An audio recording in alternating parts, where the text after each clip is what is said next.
Boa noite a todos. Sejam muito bem-vindos e muito bem-vindas ao nosso iMed Talks do dia.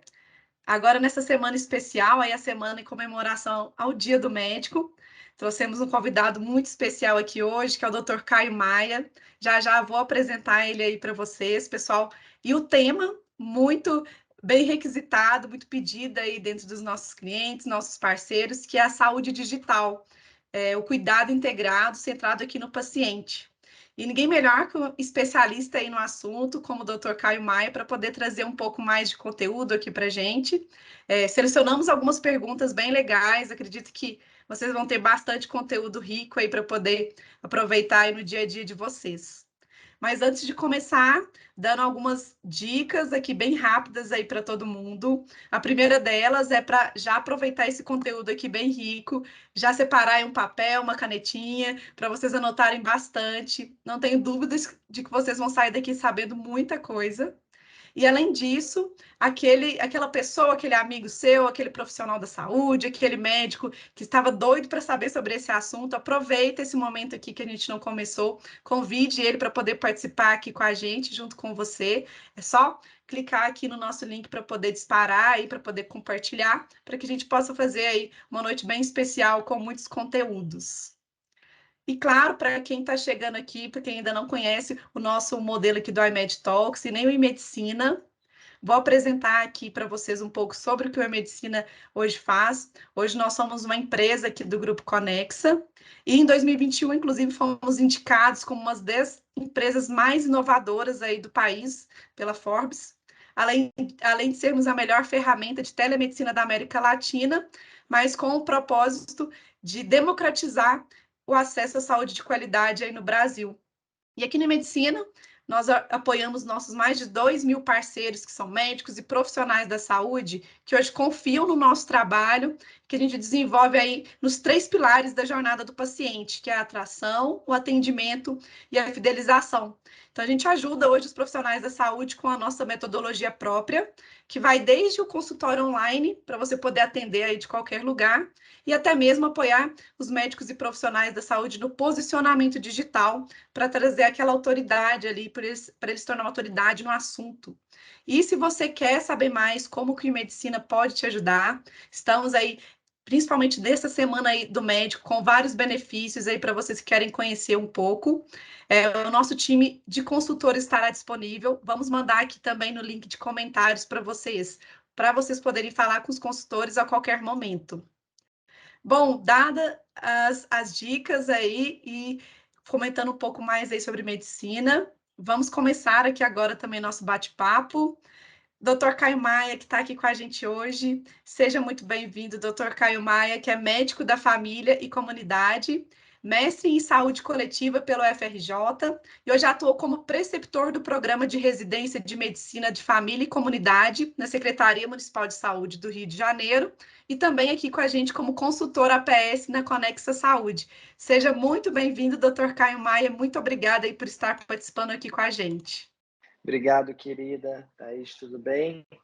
É um prazer estar aqui. Eu que tenho que agradecer a oportunidade da gente poder falar sobre um tema naturalmente abrangente, nitidamente complexo e que precisa exatamente de espaços como esse para a gente conseguir construir junto, né, um cuidado mais efetivo para os nossos pacientes, né, que é o nosso objetivo, né? Somos médicos, somos profissionais de saúde e a gente precisa ter em mente quem é o nosso centro, o nosso alvo de atuação, que é o paciente, né? Então, como é que a gente consegue ir além? Então, espaços como esse, para discutir esse tipo de conhecimento que não nos é dado, isso não está posto, é o que a gente precisa ir construindo, né?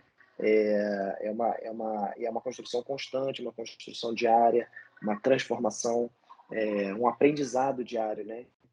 Então, obrigado pela oportunidade de estar aqui para a gente falar sobre isso. E mais ainda por vocês manterem esse espaço tão rico, aberto e funcionando, né? Com tanta gente falando e discutindo assuntos tão vivos. Que bom, nós que agradecemos aí por ter topado o nosso convite, Dr. Caio Maia. Trouxemos algumas perguntas já que o pessoal foi mandando ao longo da semana aí nas nossas redes sociais, Mas fiquem à vontade também, quem está aqui acompanhando com a gente no ao vivo, pode deixar a sua pergunta aqui, que depois nós vamos fazer questão de montar um material respondendo todas elas, caso não dê tempo da gente responder elas aqui ainda hoje.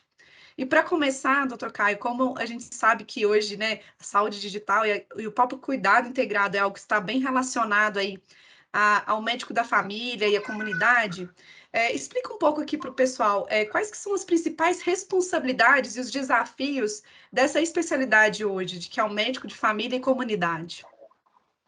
Essa é uma excelente pergunta, porque a medicina de família e comunidade, apesar de ser uma das especialidades médicas que foi homologada pela Comissão Nacional de Residência Médica mais antiga, na década de 70, ela ganhou visibilidade de um tempo para cá, exatamente por conta do entendimento, não só no Brasil, mas ao redor do mundo, da importância da atenção primária. A gente vai chegar lá e conseguir conceituar as duas coisas. Então, falando da especialidade médica em si, como eu disse, né, apesar desse tempo todo de vida no Brasil, ela se tornou mais visível e mais importante de alguma maneira de ser estudada dentro de um sistema de saúde, por conta das necessidades populacionais e a forma como a gente foi evoluindo como sociedade ao longo do tempo, né? As necessidades não só de cuidados individualizados, mas também de gestão de recursos. Então, a medicina de família e comunidade, o grande diferencial que eu vejo na especialidade, né? Não que eu vejo, né? Mas assim, o grande diferencial é exatamente a diferença que a gente precisa ter de olhar. E olhar, que eu digo assim, no ato de cuidar. O que eu estou querendo dizer? Na formação médica, é natural, principalmente aqui no Brasil, que a gente seja formado como médico focado em doenças, com um paradigma que a gente chama de paradigma biomédico. Isso não está errado, né? Não estou colocando aqui como juízo de valor, estou colocando como diferenças de visões, né? Então, o paradigma biomédico, à medida que a gente vai caminhando pela faculdade, a gente vai aprendendo sobre as doenças, a gente vai aprendendo sobre a história natural das doenças, de que maneira elas se desenvolvem no corpo humano, de que maneira, o que a gente tem de tratamentos disponíveis hoje com a evolução da ciência, enfim.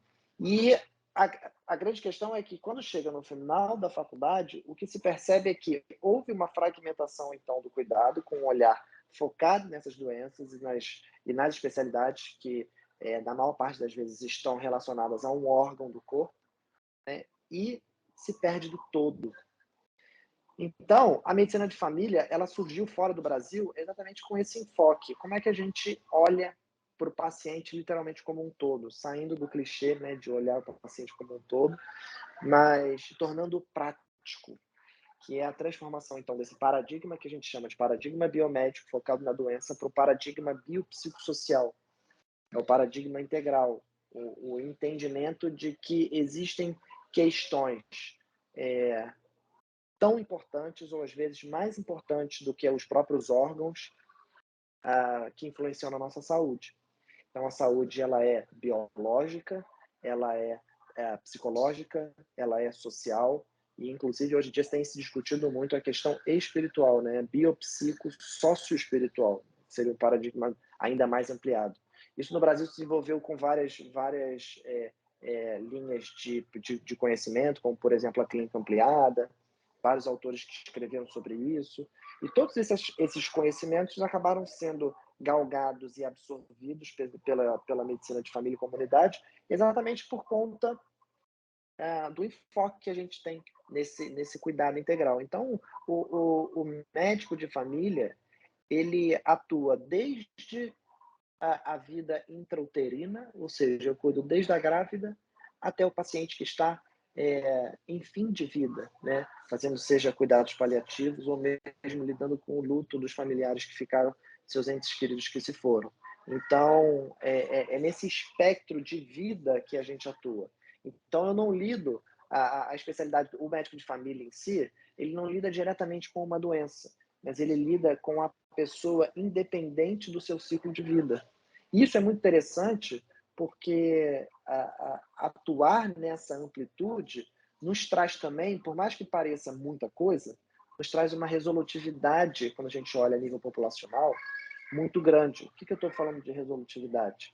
Quando a gente pensa um olhar integral, quanto mais ferramentas eu tenho para conseguir cuidar do paciente, né, seja de conhecimento como ferramenta dura e vínculo com o paciente, conhecimento do próprio paciente, mais efetivo eu sou.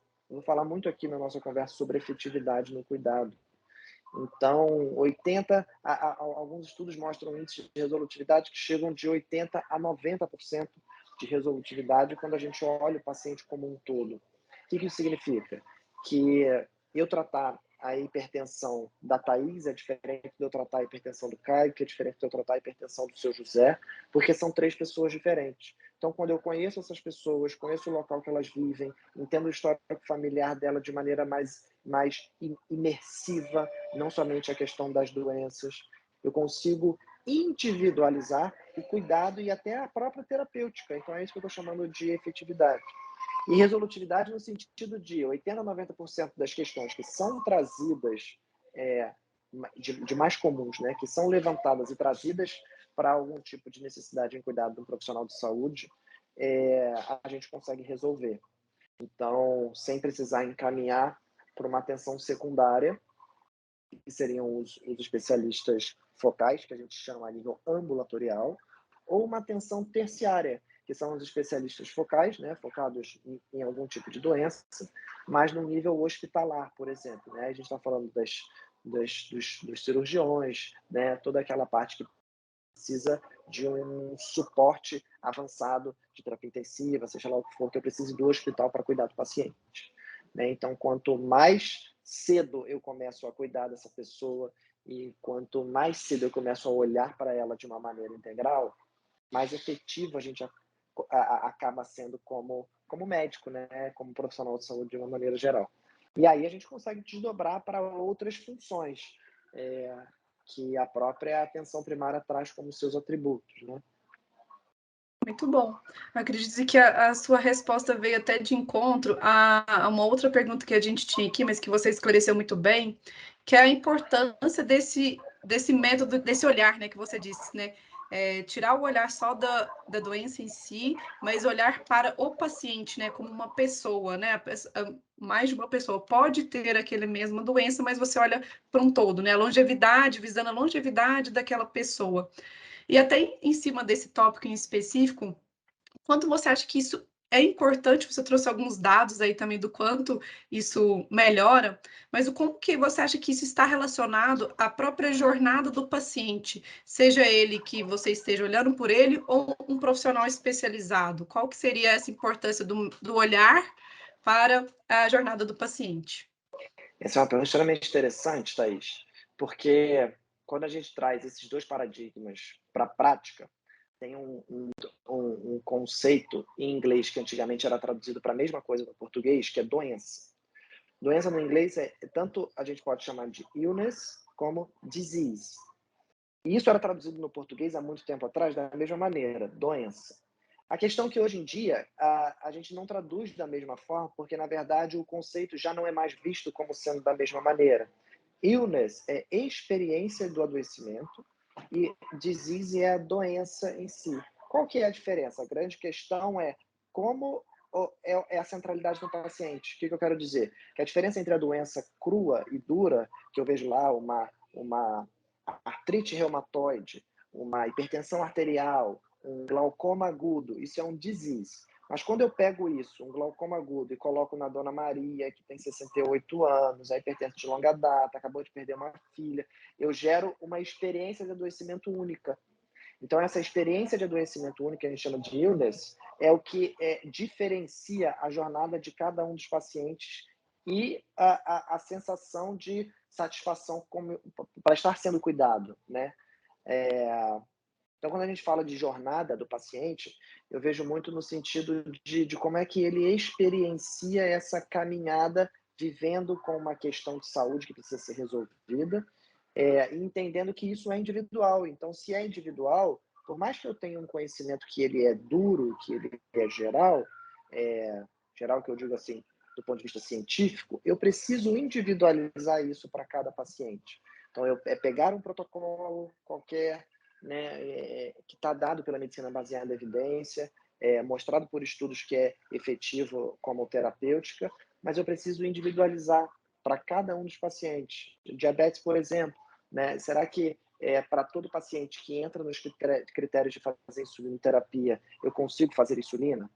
Será que, de repente, para um paciente ou outro, eu não posso começar de uma maneira diferente, tentar uma outra via diferente, sem perder de vista a medicina baseada em evidência, claro, né? Mas é juntar as duas coisas. Então, por isso que o método clínico centrado na pessoa, ele é tão importante para a jornada do paciente, porque o oposto disso, que é a fragmentação do cuidado, é eu ter um especialista olhando o cérebro, um especialista olhando o coração, um especialista olhando o intestino, um especialista olhando o sistema ginecológico, por exemplo, e nenhum desses especialistas se conversando, cada um deles vai intervir de maneira diferente no paciente. E isso pode gerar iatrogenia. E a iatrogenia que eu digo assim, intervenções médicas muitas vezes desnecessárias, gastos de recurso, tanto financeiro quanto de tempo, né? Que no fim das contas acaba sendo muito um interrelacionado com o outro, desnecessário, retrabalho. Então, tudo isso é importante. É muito interessante a gente perceber que, a partir do momento que a gente abre mão do nosso controle sobre o conhecimento e traz à tona o controle do paciente, assim, o conhecimento pelo paciente, o expert do adoecimento é o paciente, isso gera uma efetividade, inclusive, no nosso próprio trabalho. Então, eu acho que essa é a grande importância do método clínico da pessoa e como que isso se relaciona com a jornada dele. Ótimo. Nas suas falas, eu percebi, Caio, que você foi trazendo muito essa questão do cuidado, principalmente quando a pessoa, de repente, ela tem mais de uma doença, algum ponto que precisa ser cuidado. E como a gente está falando aqui um pouco do nosso tema é saúde digital, como que você acredita que hoje a tecnologia veio para poder, e de que forma, né, que ela pode apoiar nesse cuidado integrado, desde a atenção primária à saúde, como pensando na longevidade do cuidado com o paciente? A gente vive num mundo extremamente complexo, né? E a gente achar que eu vou conseguir controlar todas as variáveis que influenciam em um determinado sistema para que ele funcione melhor, isso hoje em dia a gente já sabe que é loucura, inclusive, né? Por que eu digo isso? Porque muitas variáveis a gente não conhece e muitas delas precisam se relacionar entre uma e outra para que a coisa realmente funcione. Então, basicamente, eu estou tentando resumir aqui o que a gente chama de teoria do sistema complexo. Então, quando isso a gente traz para dentro do corpo humano, é ainda mais denso, é ainda mais potente, porque falar de saúde em si, cada vez mais, é algo complexo, porque precisa levar em conta a individualidade de cada um. Então, se eu estou falando de uma análise de dados multivariável, que muda o tempo todo, dinâmica, muitas vezes autoadaptativa, né? Que o próprio paciente modula, a própria biologia do paciente altera. Eu estou lidando com uma infinidade de dados muito grande. E dados mesmo, dados inclusive quando eu falo dado, quero ser leviano, né, e distante do próprio paciente, né, como se eu estivesse olhando para o computador sem olhar para o paciente. Não, minha fala é exatamente em modificar isso para que a gente consiga analisar o paciente com aquilo que eu tenho de melhor, que é o meu vínculo, o meu afeto, a minha forma, a habilidade de comunicação, enfim, humanidade. Então, isso é uma coisa que eu acho que é muito difícil de qualquer outro computador fazer. Mas eu preciso tirar, nesse meio do caminho, do cuidado e colocar dentro da tecnologia, trazer a tecnologia a meu favor, né? Preciso tirar daquilo ali, limpar um pouco daquilo que às vezes pode atrapalhar o cuidado. Olhar para o computador demais, tentar ver todos os exames demais o tempo todo, acompanhar um monte de paciente, um monte de planilha, tudo isso pode atrapalhar aquilo que a gente foi feito para fazer, que é cuidar de gente. Então, quando a gente fala de tecnologia, uma das coisas que mais me chama a atenção, e uma das coisas que a Conexa, inclusive, tem avançado muito, é com a análise de dados. que me trazem informações preciosas para eu cuidar ainda mais do meu paciente. São as Health Analytics, né? Então, são toda a nossa parte de TI que faz essa análise de dados em grande escala, né? Em larga escala e em pequenas escalas, né? Tanto Big Data quanto Small Data. Isso é extremamente interessante para dar potencial ao redor da minha relação com o paciente, a fim de que eu seja mais efetivo com ele. E são diversas as ferramentas que a Conexa consegue trazer de maneira digital para tirar isso do papel, né? E tornar isso efetivo para mim. Uma delas, por exemplo, que eu estou me lembrando agora e que muda muito é exatamente o prontuário eletrônico, né? O quanto que o prontuário, a gente tem um prontuário eletrônico que ele é ativo, ele não é só passivo, que eu digo assim, só inserir o dado é uma coisa, a outra coisa é eu ter o retorno dessas informações trabalhadas. Isso é extremamente importante, isso é extremamente potente, né? Isso é uma das coisas, eu acho que é uma das coisas que mais me chama atenção. A outra, eu acho que quando a gente fala de tecnologia no cuidado integrado e atenção primária, outra coisa que muito me chama atenção é o quanto que a gente pode ir além quando a gente fala dos atributos da atenção primária à saúde. Aí aqui eu preciso conceituar para a gente separar um pouquinho e entender melhor o que um médico de família é o médico mais qualificado, né? Assim, mais qualificado não por ser melhor, mas por ter as competências mais adequadas para conseguir estar nesse sistema. Então, vamos lá. Atenção primária à saúde é um conceito que a gente utiliza para organizar o sistema primário de chegada do paciente ao sistema de saúde.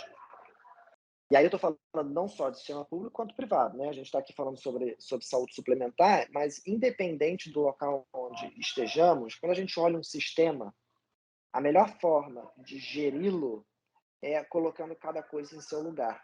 O que eu estou querendo dizer? Quando a gente fala atenção primária ela foi criada e conceituada com um enfoque de não só gerir o cuidado do paciente, mas gerir o sistema como um todo. O que eu estou querendo dizer? Para que o meu cardiologista, para que o meu gastroenterologista, ginecologista, reumatologista, enfim, atenção secundária, e o meu hospital, atenção terciária, para que eles funcionem melhor, eu preciso ter uma atenção primária forte para gerir não só o fluxo de informação, mas o fluxo de paciente também e de recursos, no fim das contas, né? Então, a atenção primária ela foi conceituada com 4 grandes atributos principais, a gente chama de atributos principais, e 3 atributos derivados. Entre os atributos principais, a gente tem acesso, ou primeiro contato do paciente com o sistema de saúde, longitudinalidade, ou seja, acompanhamento do paciente ao longo do tempo, integralidade, ou em algumas literaturas a gente traduz como abrangência do cuidado, o quanto que a gente pode ser resolutivo de ferramentas para conseguir cuidar daquela pessoa, né? Olhar o paciente como um todo, e coordenação do cuidado. Então, quando a gente tira os 4 do papel, a gente começa a estruturar uma atenção primária forte. E aí, quando eu tenho uma atenção primária estruturada, o restante começa a funcionar de maneira mais fluida. Os 3 atributos derivados são competência cultural, eu conhecer o paciente, a cultura que ele tem, orientação comunitária, o local onde ele vive, e orientação familiar, a família que ele tem, de onde ele vem. Então, esses 7 atributos são extremamente importantes para tirar a atenção primária do papel, né? Quando a gente tira a atenção primária do papel e faz o sistema fluidificar, existem alguns desafios e algumas barreiras que vão sendo colocadas ao longo do tempo, que são naturais desse processo, né? E aí, numa sociedade como a nossa, atualmente, é que vem a tecnologia para tanto nos ajudar. Então, por exemplo, vamos por atributos. Quando a gente fala de acesso, existe uma forma mais fácil do paciente acessar saúde que não pela tecnologia. Então, eu facilito o contato dele com o profissional de referência dele, eu facilito a circulação dele entre sei lá, as instituições que ele precisa ir para conseguir ter algum tipo de cuidado, tipo laboratório para fazer exame, se a gente fizer isso por tecnologia, seja por telefone, seja por mensagem, seja se comunicando com alguém, como, por exemplo, uma inovação extremamente interessante que a Connexa está trazendo, que é o conceito de concierge na atenção primária à saúde, né? Alguém que vai te ajudar a caminhar por dentro de toda a complexidade das instituições de saúde, né? Fazer os seus agendamentos, organizar os seus exames, saber quando que são os próximos agendamentos ou os próximos exames, seja lá o que você precisar, né? A coordenação do cuidado, já falei um pouquinho aqui de Health Analytics, o quanto que a tecnologia pode ajudar a me ajudar, né, a coordenar o cuidado dos meus pacientes e do meu paciente. Quando eu digo meus pacientes, estou dizendo do pool, da quantidade, do grupo de pacientes que a gente tem, então um olhar mais ampliado, e também do próprio paciente individualizado, né, o quanto que eu consigo coordenar o cuidado dele se eu tiver um local que me traz informações já mastigadinhas ali, de por onde ele passou, quem ele contatou, quais foram os planos que foram levantados, quais as prescrições que ele teve. Por exemplo, né, lembrei agora do PA virtual, é extremamente interessante. Eu, no prontuário eletrônico, com cuidado com o meu paciente, recebi uma notificação de que ele esteve no PA virtual, sei lá, há 3 dias atrás. E aí eu já abro ali, conversando com ele, já sei o que ele foi fazer lá, o que aconteceu, qual foi a prescrição que ele teve, e eu já trago isso para dentro da conversa, falo, seu fulano, inclusive estou vendo aqui que tem 3 dias que o senhor foi no... doutor, esqueci de falar, que não sei o que. Então, assim, você vê como que a tecnologia realmente pode nos levar além, né? São diversas as ferramentas que a gente consegue ter disponível. Então, eu acho que tem muito terreno fértil para a gente conseguir fazer, tirar a atenção primária à saúde do papel através da tecnologia, sabe? Não tenho dúvidas também, doutor Caio. Acho que você deu alguns exemplos bem legais aí em relação a tanto a questão do prontuário, deixar a tecnologia trabalhar ao nosso favor. E um ponto que a gente, até recentemente esse ano, né, a gente até fez um webinar sobre isso, agora com a regulamentação da telemedicina, a gente entende também que pode ser uma ferramenta e tanto aí para poder facilitar.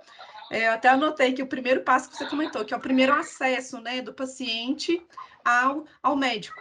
Então, hoje a gente já vê aí muitas regiões que já têm acesso fácil, mais às vezes à internet do que um pronto atendimento ou algo ali que possa ser feito remotamente. Então, qual que é a sua opinião ou qual que é a sua visão das vantagens de hoje, com a regulamentação da telemedicina, poder apoiar também aí nesses passos que você comentou aí do cuidado integrado? Para responder essa pergunta, eu acho que a gente podia ter aqui uns 3 dias de conversa. Tô brincando. Mas, para tentar ser o mais sintético possível, se a gente pensar, voltar para o nosso foco, o nosso foco que é o paciente, né? Então, como é que a telemedicina consegue ajudar no cuidado integrado?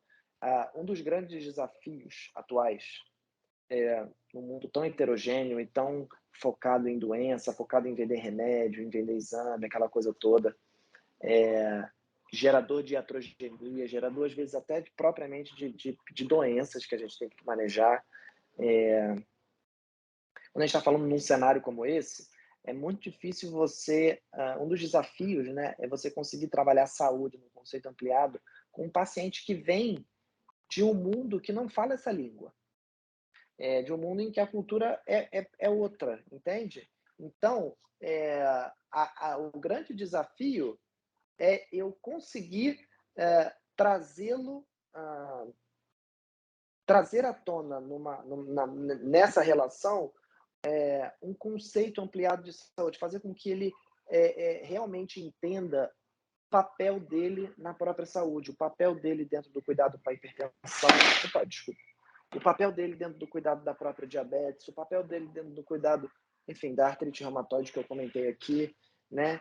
É muito comum a gente, já que, né, os pacientes e a gente mesmo, como vem desse mundo cuja cultura é focada na doença, inclusive nessa produção de adoecimento, né, no estilo de vida não saudável, a gente é muito comum a gente terceirizar o cuidado. Por que eu estou falando disso? A sensação que eu tenho dentro do consultório, com a maior parte dos meus pacientes, é que eles chegam buscando uma resposta minha e entregando toda a bagagem que ele tem de vida e de adoecimento para mim, para que eu resolvesse, como se eu fosse ali um oráculo de Delfos, uma coisa assim, sabe? E quando a gente sabe cada vez mais que não é dessa maneira. E se a gente trabalhar dessa maneira, a gente vai tentar controlar algo que não é controlável por conta das diversas variáveis que eu comentei com você agora há pouco. Então, lidar com esse shift, essa mudança de mindset com o paciente é um dos grandes desafios. E aí, quando a gente fala de telemedicina, eu acho que é um negócio extremamente interessante, a gente tem tido várias experiências dessa maneira, que é ajudar no que a gente chama de decisão compartilhada. Do inglês, o shared decision, que é muito difícil de fazer, apesar de ser muito mais efetivo, enquanto o paciente não entender o quanto que ele é potente no próprio cuidado, no autocuidado, o quanto ele tem autonomia para caminhar e para aderir ao tratamento, aderir a um plano de cuidado, enfim. E aí, quando a gente fala de telemedicina, é extremamente assim, poderoso, né, potente, você colocar um paciente à sua frente e chamar, por exemplo, um colega de outra especialidade para discutir o caso dele, junto. Coisa que a Conexa já faz há algum tempo, com mais de 40 especialidades, que é a interconsulta. Então, a gente conseguir chamar um outro colega para me dar uma opinião, complementar a minha opinião do ponto de vista científico, a gente trazer isso para o paciente, imbuir ele das informações necessárias para a gente tomar uma decisão e montar um plano terapêutico em conjunto ali, isso aumenta muito a chance de adesão do paciente, aumenta muito a taxa na verdade, diminui a taxa de complicações do paciente ao longo do tempo, diminui muito a quantidade de remédios que ele toma, que é a polifarmácia, né? É muito comum os pacientes tomarem muitos remédios de muita gente, porque passaram em diversos médicos, né? Como eu comentei um pouquinho mais cedo aqui da fragmentação do cuidado. Então, quando a gente consegue fazer com que ele esteja num espaço em que ele perceba que existe um grupo de pessoas cuidando dele e trazendo ele para sentar na mesa da decisão, né? Isso é extremamente, além de ser muito motivador, né? Porque a gente vê resultado, sabe? Resultado que não depende de mim, mas a gente facilita ali essa motivação do próprio paciente, né? Isso é muito legal. Então, fazer multidisciplinaridade, né, à distância é algo incrível e extremamente efetivo. A outra coisa que é muito fácil da gente pensar é a questão do próprio acesso do paciente. Então, é muito mais rápido eu conseguir agendar uma consulta ou então conseguir ajustar a minha agenda a minha agenda como paciente, a agenda do médico, agenda no sentido mesmo prático de horário, se eu tiver remoto, do que propriamente se eu tiver físico, porque eu tenho que contar com deslocamento, né? Eu tenho que levar em consideração a mobilidade urbana, né? O trânsito, que é um negócio extremamente difícil, enfim, né? Todas as questões envolvidas, eu ir até um local para ter uma consulta e depois ter que voltar para casa. Então, conseguir ter acesso de casa, muitas vezes sem necessariamente de uma consulta, né? Às vezes eu vou tirar uma dúvida rápida, às vezes é só uma dúvida de prescrição, coisas simples às vezes é uma dúvida de agendamento, seja o que for, dúvida de prognóstico, dúvida sobre complicações, enfim, que é o que a gente chama, dentro de acesso, de acessibilidade. É você dar um acesso para além do contato direto, né? Tudo que está ao redor que consegue aumentar a resolutividade do cuidado do paciente, né? Isso traz um grau de satisfação muito grande. Muito bom. Acredito que foi bem esclarecedor. Acho que você trouxe bastante insumo aqui para a gente hoje. Foi muito bom, viu, doutor Caio? Acho que deu para o pessoal aqui pegar conhecer um pouco mais da importância, né, do olhar para o paciente de forma diferente, né, a própria importância do médico, da família e da comunidade, esse cuidado integrado e até não só para os profissionais de saúde que estão aqui nos assistindo, mas pacientes também que podem estar aqui nos assistindo. Eu sou uma paciente quando preciso também, então acho que saio daqui com uma bagagem muito positiva aí de tudo que você trouxe para a gente. Obrigada mesmo. E para a gente poder encerrar, aproveitando que a gente está aí, né, nessa semana de comemoração aí do Dia do Médico, parabenizar você também aí pelo Dia do Médico, vocês aí que estão à frente nos apoiando aí para trazer mais saúde aí para a nossa população. Queria que você deixasse um recadinho seu aí para os médicos que estão nos assistindo aqui hoje, como uma mensagem final aqui para a gente poder fechar nosso iMed Talks do dia.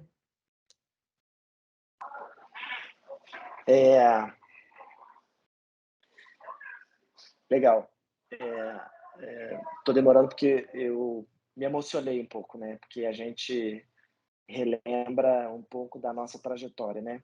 Mas o que eu deixaria de mensagem para colegas médicos, para profissionais da área de saúde, para pacientes, é o seguinte, que nada adianta desse monte de coisa que a gente comentou aqui, né? Um monte de ferramenta, um monte de tecnologia, né? Um monte de recurso humano, um monte de recurso financeiro, se a gente não tiver o principal, que é a verdadeira centralidade no paciente, o amor pelo que a gente faz.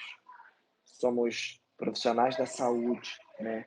Então, que a gente possa utilizar e entender o quanto que todas essas ferramentas elas são importantes, mas que elas não tomem o tempo tão precioso que a gente precisa ter com os nossos pacientes, verdadeiramente amar o que a gente faz e cuidar de gente.